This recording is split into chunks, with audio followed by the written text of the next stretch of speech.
Dear friends, we are going through some very difficult times.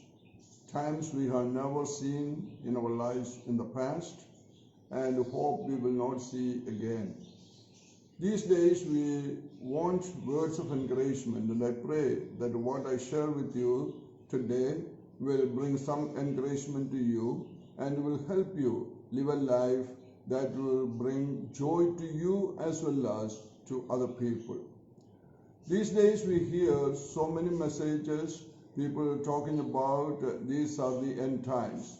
Often we face that question, are we going through the end times? Yes, we could be. But even before the coronavirus came, or even before all these calamities started happening, I believe that we have been living in end times.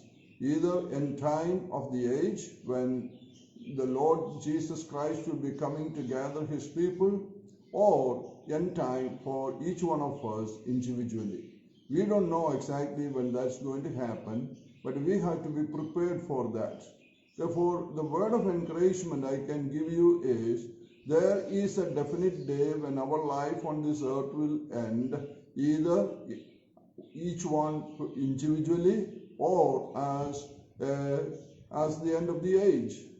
Regardless of what happens, we have to be prepared for that. I cannot say I will, even if the world does not end now, I cannot say that I will live for another 5 years or 10 years, and none of us can say that. But we have to be prepared for the coming of the Lord or for his calling us to our heavenly abode. In Mark chapter 13, Jesus Christ talks about the end times. I'm not going to deal with the prophetic words there, but there is an exhortation given there. 7 times Jesus tells us how to prepare for the end of the age. In verse 5, he says, we should make sure that no one deceives you. There are so many speakers we hear, either through the media, the secular media, or even the spiritual world. So many messages are coming, and sometimes those messages can be deceiving. Either they can say, okay, this will all pass and we are in fine shape, everything will be better. Maybe it is true. But others may come and say these are the doomsdays and nothing, whatever you do, it has no effect. There will be so many false prophets, false Christ, false teachers. Therefore, we have to be prepared for these times. We read that the end times, deceiving people will come. We should not be deceived. Then it says, stop being alarmed. Be prepared. Once we are prepared, there will be no alarm regardless of what we hear. We hear very terrible numbers. So many people are being affected. So many people are dying, whether in New York or in America or around the world. It doesn't matter. We should not be alarmed because we are in the hands of God. God will take care of us, and our final hope and trust is in God. Then we see, be on your guard. Always be vigilant. There is the enemy coming against us to grab us, to defeat us, to devour us. We have to be on the guard. My friends, we cannot just live like the world does, and we cannot just do everything the world says is okay. We are a different people. God expects us to live a life which is acceptable to him, a holy life, and we have to be on the guard.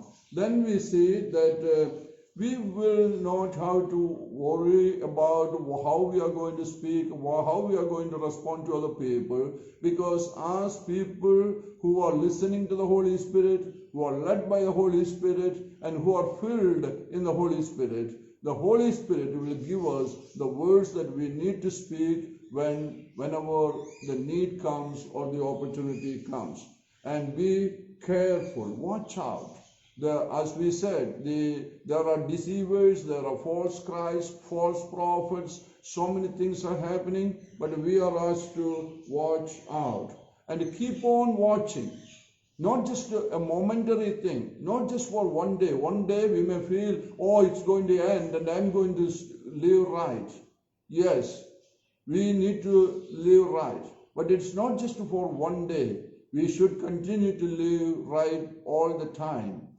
If this is the last day of your life, how will you live? I remember, I think it was D.L. Moody who said, I will live that last day just like I live any other day. Therefore, if we are living in that kind of attitude, we don't have to be afraid of anything and be alert. We need to be alert. Are these the last days? Maybe. At least this could be the last day for me. Therefore, I should live in a manner that is according to the word of God and that will please God. My dear friends, you are younger people probably, and always you may think you have a bright future, and I hope that you have a bright future. But our bright future is not merely in this world. The stock markets may rebound, the health situations may improve, but those things do not guarantee a bright future for every one of us. We have to trust in God. We have to believe in God.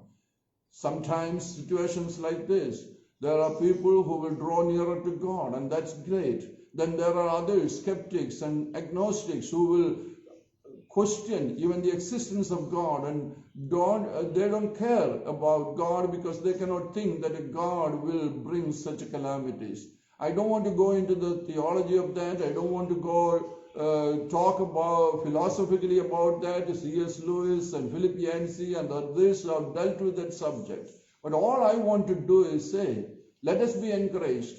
We may be living in the last days, either of the age of each one of us individually, but let us live listening to the word of God. Let us obey the commands that are given in the New Testament. Let's be faithful to God, and let's be diligent and alert, and God will help us. Don't worry, don't be afraid. Jesus said, I will be with you till the end of the age. And He is with us. Every one of us can be assured that Jesus is with us. And I thank God for sending Jesus, who has saved me, who has brought me into a relationship with Him, and who has sent the Holy Spirit to help me in times of my weakness and in my infirmity. May God bless you.